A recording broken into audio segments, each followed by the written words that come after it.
Tagalog-speaking resident is having a phone call with the operator at the Police Assistance Center to report a neighborhood disturbance. Dialogue begins now.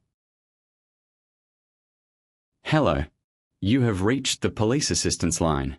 This line is for non-emergency cases.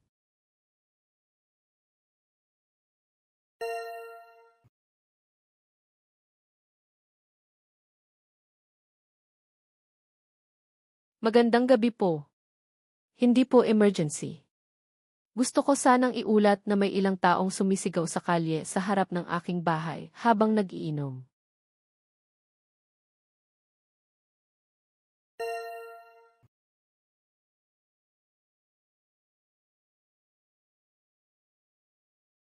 I see. How long ago did this happen? If they are still there, I can dispatch a police patrol car right now.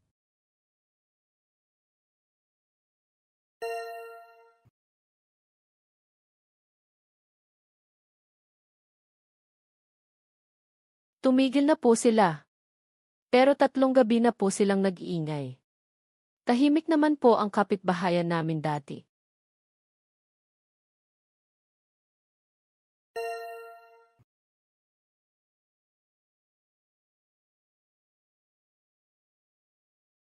Okay. It would help if you can give me some details including what they were doing and who they are.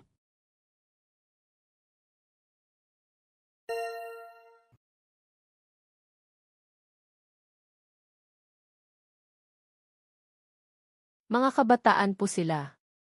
Nagmamaneho sila ng 2 maingay na sasakyan ng mabilis hanggang sa dulo ng kalye. Pagkatapos ay uminom sila at sumigaw.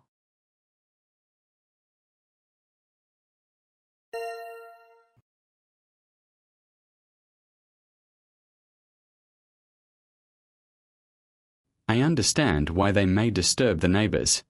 It's common to see those behaviors in the neighborhood. It's good that you called us.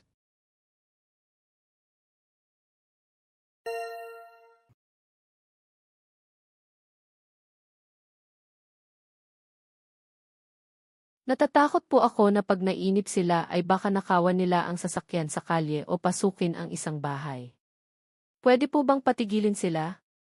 Pwede po bang arestuhin sila ng pulis?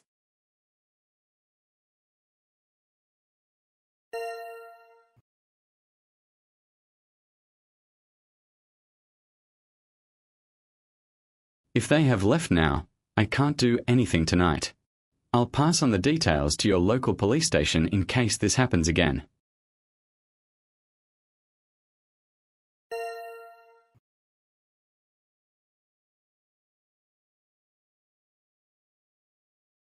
Kung mangyari po ulit bukas ng gabi, dapat po ba akong tumawag dito?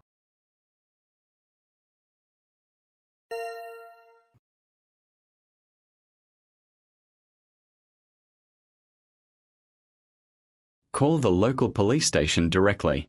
They would have the details on their files, and it will be quicker than calling me.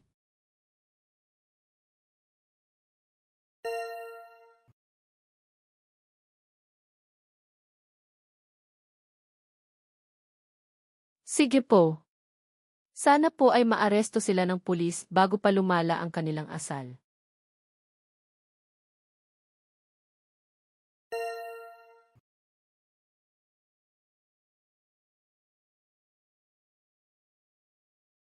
Call the police as soon as you hear the cars. Let the police handle the men. Do not go outside.